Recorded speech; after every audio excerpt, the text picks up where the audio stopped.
5 subtle signs that someone despises you but doesn't show it. Nietzsche, welcome to the anatomy of your social defeat. You are accustomed to believing that politeness is a shield and a smile is a peace treaty. You are mistaken. In a world dominated by the will to power, every social interaction is either dominance or submission. If you do not feel the blow, it does not mean it is not there. It means the blade is so sharp and the swordsman is so skillful that you will bleed out before you realize what has happened. I am not here to pat you on the head. I am here to dissect the mechanisms by which you are turned into dust, while you continue to thank your executioners for constructive communication. We will analyze 5 patterns of hidden contempt, drawing on the biology of survival and the pragmatism of Nietzsche. Take off your rose-colored glasses. They prevent you from seeing the crosshairs. Chapter 1. The Fortress of Flawless Politeness 1. The collision phase. An evening at a residence in a London suburb. The air is saturated with the scent of expensive wax and the subtle aroma of old single malt whiskey. Arthur sits in a leather chair. Opposite him is Julian, a man whose influence in the industry is comparable to gravity. Arthur has just finished the presentation of his project. He expects criticism. He expects an argument. He expects at least some spark of living interest. But Julian merely adjusts the cuff of his snow-white shirt. His movements are slow, calculated, almost ritualistic. "This is extremely curious, Arthur," Julian says, and his voice sounds like silk stretched over steel wire. Julian's thought, "You have wasted 15 minutes of my life on this rubbish, and I will not even give you the honor of being seriously rejected." "Your passion for detail deserves every praise. I will certainly ask my assistant to prepare a summary for the board of directors." Julian smiles, but it is not a smile of joy. The corners of his lips are raised exactly 4 millimeters, the golden ratio of a social mask. His eyes remain cold, like microscope lenses. He does not interrupt Arthur. He allows him to finish every sentence to the end, demonstrating a monstrous, almost frightening patience. Arthur feels a strange coldness in his stomach. Why does he feel as if he has just been shown the door, even though he is still sitting in the chair? "Perhaps we should discuss the deadlines," Arthur asks, trying to find solid ground. "Certainly," Julian replies, looking somewhere near Arthur's tie, but not into his eyes. "Time is our most valuable resource. That is precisely why I dare not detain you any longer. You have done a colossal job." Julian's internal monologue. "You are a non-entity. I am showing politeness not because I respect you, but because you are not even worth the energy I would spend on anger." 2. The psychological X-ray phase. What Arthur takes for good manners is, in reality, social disinfection. According to Nietzsche, there exists master morality and slave morality. A master does not stoop to hating someone he considers an insect. Contempt in its highest form is the refusal of affect. When Julian demonstrates excessive politeness, he is building a glass wall. Mechanism, hyperformalism. In psychology, this often borders on passive-aggressive distancing. By depriving Arthur of an emotional response, even a negative one, Julian deprives him of the status of an equal subject. Neurochemistry. At this moment, Arthur experiences a sharp release of cortisol. The brain interprets the absence of a mirror neural response. Julian does not mirror Arthur's posture, does not enter into emotional resonance, as a threat of exclusion from the pack. The freeze reaction is activated under the mask of polite conversation. Terminology. This is cognitive devaluation through etiquette. Julian uses politeness as a tool to control distance. The more polite the Superman is with you, the less chance you have of becoming part of his reality. 3. The psychological precedent phase. Let us recall Solomon Ash's experiments on conformity, but from a different angle. Ash proved that an individual is ready to betray their own perception of reality if the group broadcasts something else. In our case, Julian creates a microgroup consisting of himself, where his reality is cold indifference. There is also the phenomenon of the horn effect, the opposite of the halo effect. But here we see something more subtle. Emery Bogardus's clinical studies on social distance. When a subject wants to emphasize status superiority, they increase the number of formal barriers. In the history of psychology, this was described as the behavior of the aristocracy toward the untouchables. The highest degree of contempt is not a whip strike, but complete sterile correctness that excludes any possibility of human contact. 4. The counter-strike phase. Arthur made a mistake. He took form for content. He tried to be liked, which in biology is equivalent to exposing one's throat to a predator. Lesson number 1. Politeness without warmth is a liquidation protocol. If you encounter such a glass wall, your strategy should be disrupting the pattern. Stop being convenient. Ask a direct, uncomfortable question that breaks the boundaries of etiquette. For example, Julian, your politeness seems like an epitaph for my project. Let us skip the formalities. In exactly which part do you consider my idea unviable? Radical pragmatism. Do not seek approval. If you are being turned into a resource, start bargaining for that resource from a position of strength, not as a supplicant. Seizing the initiative. If Julian does not look you in the eye, reduce the physical distance or create a pause that he will be forced to fill himself. 5. The sensory immersion phase. The silence in the room becomes tangible, like the depth of water. Only the steady ticking of the grandfather clock is audible, counting down the seconds until the end of Arthur's social existence in this room.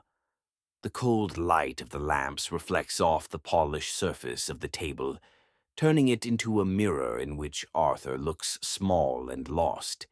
The smell of the expensive leather chair now seems like the smell of a morgue where ambitions are dissected. Julian adjusts his tie. This gesture is similar to an executioner adjusting a noose. Carefully, without hatred, simply doing the job. Chapter 2. Erasing Presence. Selective Amnesia. 1. The collision phase. Friday, a private loft in Soho. Among the guests is Isabella, a socialite and strategist whose approval opens any door. In the corner, with a glass of mineral water, stands Sophie. A month ago, they spent 3 hours discussing a joint charity event. Sophie invested all her expertise and personal contacts into that conversation. Sophie takes a step forward. Her face lights up with a sincere smile of recognition.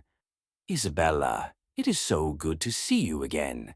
How is that project with the foundation progressing?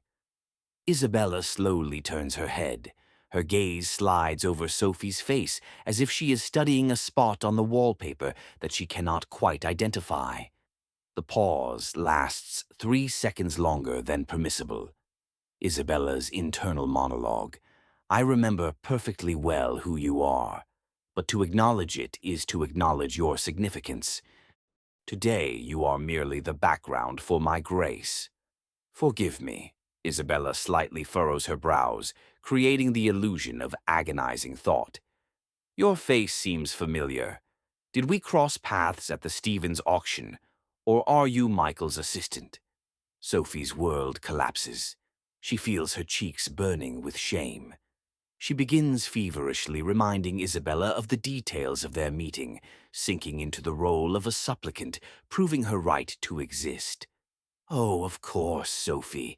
I seem to recall something like that, Isabella remarks, already looking over Sophie's shoulder at a higher status guest.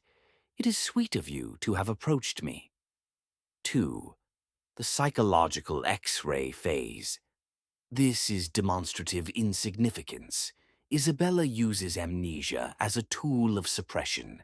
In psychology, this is called devaluation of the object through the deprivation of identity. Mechanism. When a predator forgets your name or the context of your acquaintance, they force you to invest effort. You begin to make excuses, remind them of yourself, and become anxious. At this moment, your will to power drops to zero, while theirs soars. Neurochemistry. Sophie experiences a collapse of the dopamine system. The expectation of a social reward, recognition, is replaced by a sharp deficit. This causes a feeling of social pain, which is processed in the same parts of the brain, the anterior cingulate cortex, as physical pain. Terminology: social invisibilization, glazing. This is a form of gaslighting where your history of relations with a person is simply annulled unilaterally. 3. The psychological precedent phase. Let us turn to the concept of the social significance map. In primate ethology, studies by Franz de Waal, it was noted that alpha individuals often ignore the greeting gestures of low-ranking group members. This is not forgetfulness, but the maintenance of distance. Elizabeth Loftus's experiments on creating false memories and the phenomenon of source monitoring error are relevant here. Isabella simulates a memory failure to provoke a reality crisis in Sophie, but the cruelest example is Kipling Williams's research on ostracism. He proved that ignoring, even in a digital game, destroys the human psyche faster than open aggression. Isabella applies micro-ostracism. She does not expel Sophie. She simply does not give her a place in her cognitive matrix. 4. The counter-strike phase. Sophie made a classic mistake. She began to remind. Never remind someone of yourself if they have forgotten. Lesson number 2. The person who does not remember your name does not deserve your presence. Your strategy: false amnesia. In response, if you are not recognized, immediately mirror this state. Oh, I also spent a long time trying to remember who you were until I saw these specific shoes. Isabella, right? It seems you asked me something a month ago. Radical departure. Do not fill the pause. If a person has forgotten you, simply nod with a slight hint of pity as one looks at a dementia patient and continue the conversation with someone else. Seizing the context. Do not explain who you are. Speak about results. If you have forgotten me, it means you have also forgotten the 20% profit I secured for you. It is a pity. I thought you were better at counting money. 5. The sensory immersion phase. The room becomes too bright. Reflections in the mirrors multiply, turning the space into a labyrinth where Sophie loses her outlines. The clinking of ice in glasses resembles the sound of breaking glass. The scent of Isabella's perfume, cold, powdery, sterile, fills the lungs, making it hard to breathe. You stand in the center of the crowd, but you feel like a transparent ghost through which people pass. This is the triumph of contempt. You have been turned into a void. Chapter 3. The poison of patronizing delight, condescension. 1. The collision phase. The office of a prestigious architectural firm. Oliver, an ambitious junior designer, shows his blueprint to the senior partner, James. James is a legend. His hands have designed skyscrapers. His mind is a calculator of efficiency. James looks at Oliver's work for only 3 seconds. Then he throws up his hands and breaks into a wide, almost fatherly smile. "Oh my God, Oliver, this is simply lovely." James slaps him on the shoulder so hard that Oliver barely keeps his feet. "Look, everyone, what diligence!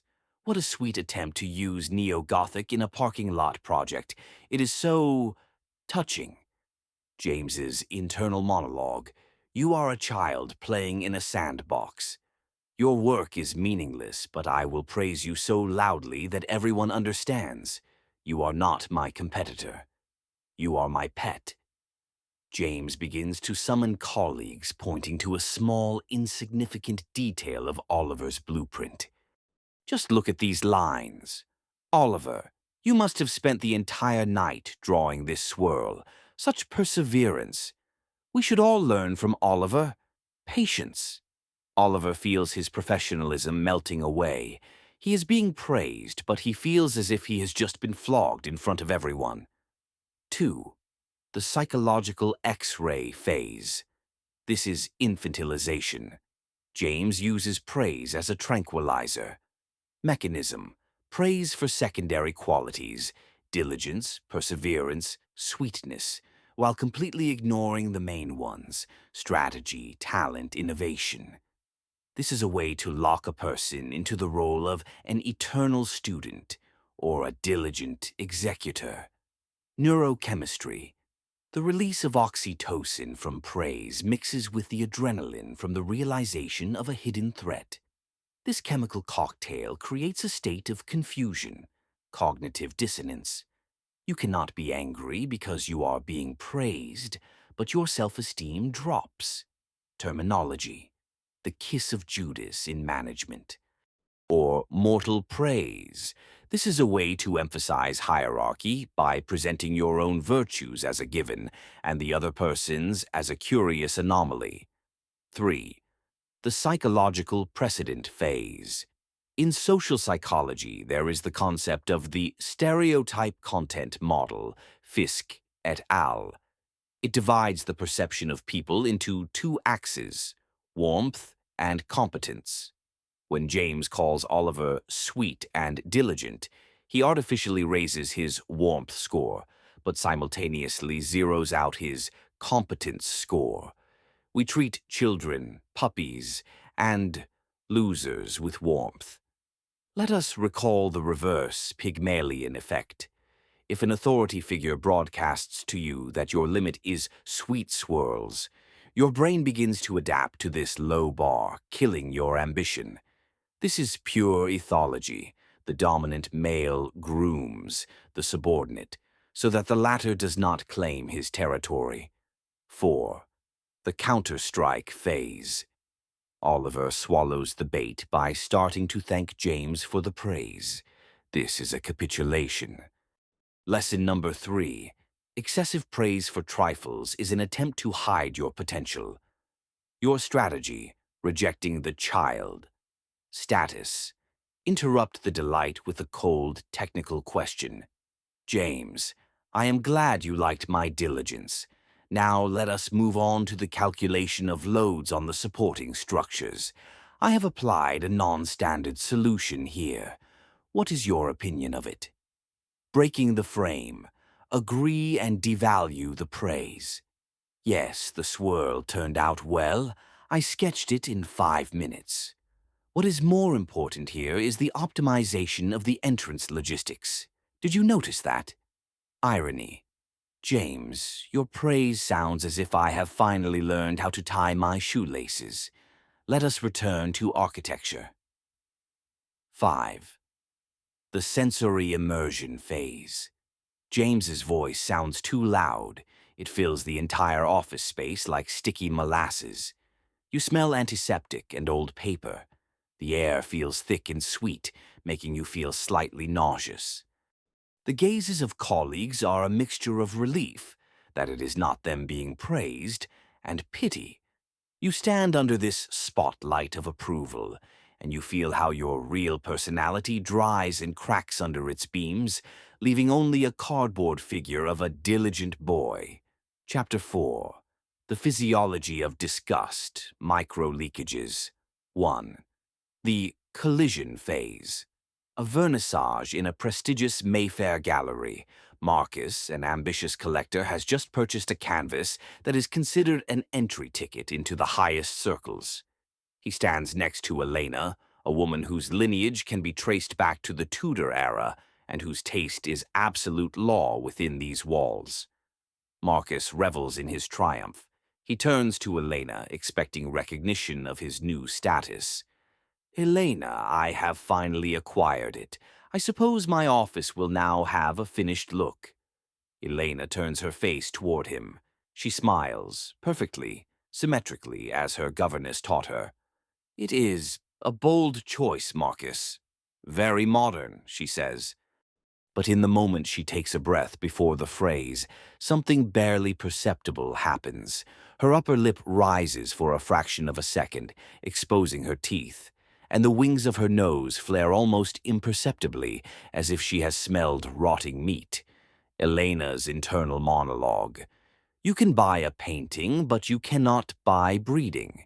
You smell of the sweat of a man who tries too hard. You are biological trash in an expensive suit." She pulls away slightly, increasing the distance by a couple of centimeters, and touches her nose with her index finger, a barrier gesture, an attempt to block an unpleasant stimulus. "You must certainly show this to restoration specialists. They know how to ennoble such things." Marcus feels a sudden surge of uncertainty. His purchase no longer feels like a victory. He feels dirty, even though he is wearing an 800-pound shirt. 2. The psychological X-ray phase. What Marcus saw, or rather felt, is called a micro-expression of contempt. Mechanism. Contempt is the only asymmetrical emotion. Now, when it mixes with disgust, the musculus levator labii superioris, alaieci nasi, the muscle that lifts the upper lip and the wing of the nose, comes into play. This is a biological reflex designed to close the respiratory tract from toxic fumes. Neurochemistry. In Elena's brain, the insula is activated. The insula is responsible for processing physical disgust toward rotten food and moral disgust toward people of low rank or incorrect behavior. For Elena's brain, Marcus is physically unpleasant. Her body reacts to him as a pathogen. Terminology: visceral distancing. It is impossible to hide this with a conscious effort 100% of the time. When a person despises you, their body seeks to minimize the exchange of air particles with you. 3. The psychological precedent phase. Let us turn to the work of Paul Ekman, a pioneer in the study of micro-expressions. His research proved that even in professional liars and psychopaths, the true emotion leaks for 1/25th of a second. Most interesting here is the research of John Gottman, who studied couples for decades. He discovered that the presence of contempt, especially its micro-manifestations, eye-rolling, and asymmetrical smirk, is the most accurate predictor of a relationship breakup and the suppression of the partner's immune system. When Elena looks at Marcus with that fleeting wrinkling of the nose, she is literally attacking his health. In the history of psychology, this is comparable to experiments on primates, where an individual subjected to constant nonverbal contempt quickly loses body weight and dies of infections due to chronically high cortisol levels. 4. The counterstrike phase. Marcus makes the mistake of trying to cleanse himself or prove his worth. This is useless. You cannot convince someone's insula that you do not stink. Lesson number 4. If a person's body signals disgust, the dialogue is over. You are in a zone of biological warfare. Your strategy: direct dissection. Elena, you have an expression on your face as if the air here has suddenly turned foul. Is there something bothering you about my purchase, or do you simply have a migraine? By bringing a micro-signal into the field of conscious discussion, you destroy her superiority. Mirror. Disgust. Look at her the same way. Wrinkle your nose, look at her shoes or jewelry as if you have noticed mold on them. Transfer the status of pathogen onto her, increasing the distance. First. Do not wait for her to walk away. Walk away yourself, sharply and demonstratively, cutting her off mid-sentence. I see it is difficult for you to concentrate. We will discuss this when you have managed your face. 5. The sensory immersion phase. The smell of expensive perfume in the gallery is suddenly replaced by a metallic taste in the mouth. The spotlight seems too harsh, exposing every pore on Elena's face, every one of her false movements. You hear the crunch of gravel under the wheels of her car, even though she is still standing in front of you. You have already erased her from your present. The air between you becomes dense and viscous, like cold jelly. You physically feel an invisible wall smelling of old silver and formalin. Chapter 5. Information Vacuum, Radical Absence. 1. The collision phase. A country club. Christopher, a successful lawyer, tries to discuss the details of an upcoming deal with William, an old patriarch of the industry. Christopher sends messages, calls, and leaves notes. Finally, they meet on the golf course. William is friendly. He waves his club and laughs at Christopher's jokes. William, did you receive my memorandum on the merger? Christopher asks. William performs a perfect swing. The ball flies into the infinite blue of the sky. Memorandum? Oh, Christopher, the weather today is simply divine, do you not agree? Look at this lawn. Perfect work by the gardener. William's internal monologue. Your papers are noise. I am not ignoring them. I am not noticing them. You have not earned the right to occupy a space in my work schedule. Your deadlines are your hallucinations. Christopher repeats the question. William stops and looks at him with a warmth that is more frightening than anger. You know, Christopher, at your age, I was also always rushing somewhere. It is so exhausting. Let us just enjoy the game. Everything important will happen by itself. 2. The psychological X-ray phase. This is informational suffocation. William does not argue. He does not refuse. He simply sucks the oxygen out of the communication, leaving Christopher in a vacuum. Mechanism.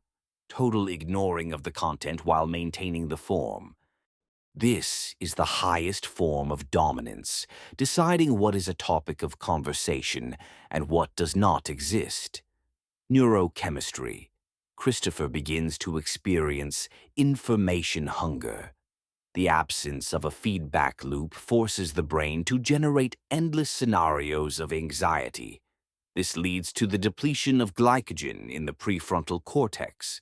Christopher loses the ability to think strategically and begins to make impulsive mistakes. Terminology, the radical pragmatism of silence. William uses Nietzsche's will to power to simply not notice another person's will. 3. The psychological precedent phase. Let us recall Martin Seligman's experiments on learned helplessness. When a subject, whether a dog or a human, does not receive a predictable reaction to their actions, they fall into a state of apathy and depression. William methodically introduces Christopher to this state. It is also appropriate to mention Watzlawick's communication theory. One cannot not communicate. William's refusal to discuss the deal is a powerful message. This message says, your interests have no weight in my reality. In history, this was used as a method of political isolation, when an opponent was not criticized but simply cut out of newspapers and protocols, turning them into a living corpse. 4. The counterstrike phase. Christopher tries to reach out. This is a mistake. You cannot reach someone who has pretended to be deaf. Lesson number 5. Ignoring your key questions is not absent-mindedness. It is an act of abolishing your agency, your strategy, cessation of investment.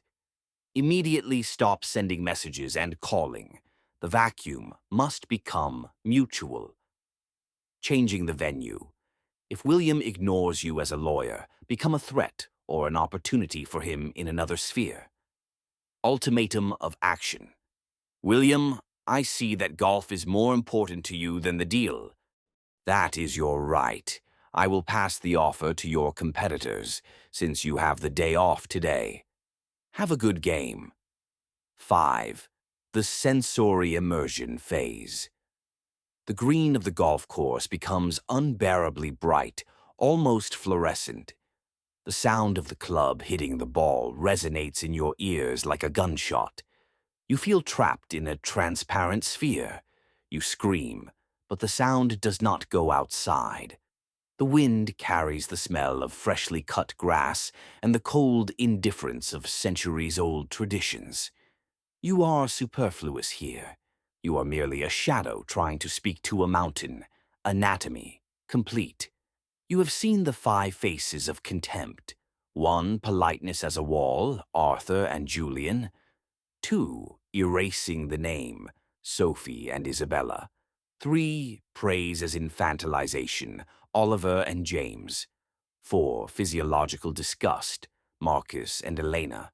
5, information vacuum, Christopher and William. Now that you see these mechanisms, they can no longer control you. You are no longer a resource. You are an observer who knows the rules of the game. Knowledge of the mechanisms of the psyche is your main freedom. Subscribe to explore the hidden facets of human behavior together, and be sure to write in the comments which psychological pattern or strategy we should analyze next time. Let us seek the truth together.